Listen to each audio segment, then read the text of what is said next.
Hello guys, in this video I'm going to show you where to find branding kits in Intromaker. The first thing you need to do is enter the app. Once you are done with that and you are in the home page, you can just look in the bottom of your screen and press on YouTube kit there.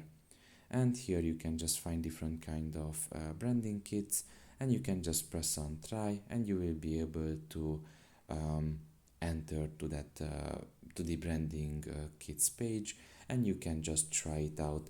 Now unfortunately I cannot show you exactly because I don't have enough resources to record that part of the application, but you can just like I said, press on try and you will find every information about the branding kit there and how to use it.